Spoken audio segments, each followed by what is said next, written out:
माझ्या महाराष्ट्रातील बांधवांनो, भगिनींनो आणि मातांनो, आज मी आपल्याकडे न्याय मागायला आलेलो आहे. आणि हा न्याय व्यक्तिगत माझ्यासाठी नाही, तर आपल्यासाठी मागायला आलेलो आहे, लोकशाहीसाठी मागायला आलेलो आहे. गेल्या 2.5 वर्षापूर्वी आपल्या आशीर्वादाने जे आपलं सरकार चाललेलं होतं, ते सरकार कोणत्या पद्धतीने पाडण्यात आलं आणि कोणत्या पद्धतीने नवीन सरकार आपल्या माथ्यावरती आपल्या इच्छेच्या विरुद्ध बसवण्यात आलं, हे आपण सगळेजण भोगतो आहोत. 2.5 वर्ष झाली न्याय मागतो आहोत, अजूनही न्याय मिळत नाही आहे. आणि आपण जे असं म्हणतो की न्यायाला विलंब लागणे म्हणजे न्याय नाकारणे, हा एक प्रकारे न्याय नाकारला जातो आहे. शेवटी न्यायालयाकडनं न्याय मिळत नसेल तर जसं लोकमान्य टिळक म्हणाले होते, त्या सर्वोच्च न्यायालयात म्हणजे आपल्या दरबारात मी न्याय मागण्यासाठी आलेलो आहे. काय केलं नाही या लोकांनी? माझा पक्ष म्हणजे आपला पक्ष तर चोरलाच. म्हणजे किती बेगुमानपणाने हे वागतायत.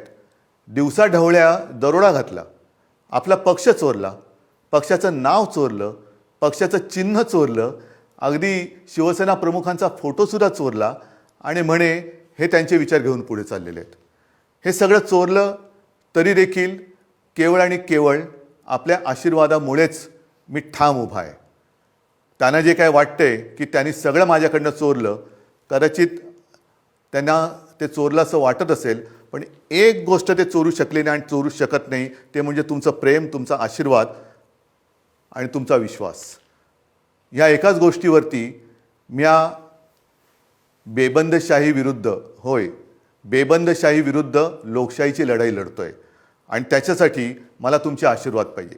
ही लढाई मला काही हवंय म्हणून नाही, तर माझ्या देशातली लोकशाही टिकवण्यासाठी मला तुमची सोबत पाहिजे.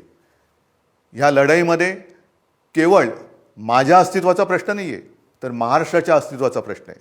महाराष्ट्राला लुटायचं काम सुरू आहे, महाराष्ट्राला गुलाम बनवण्याचं काम सुरू आहे आणि आपण ते डोळ्यादेखत होऊ द्यायचं? मला तरी नाही पटत हे. आणि म्हणून उतरा, सगळ्यांनी सहकुटुंब उतरा. आपल्या कुटुंबात जेवढे मतदार आहेत त्या सर्वांनी उतरा आणि जिथे जिथे आपले उमेदवार उभे आहेत त्यांना भरघोस मत द्या. मग निशाणी कोणती? बरोबर आहे, मशाल.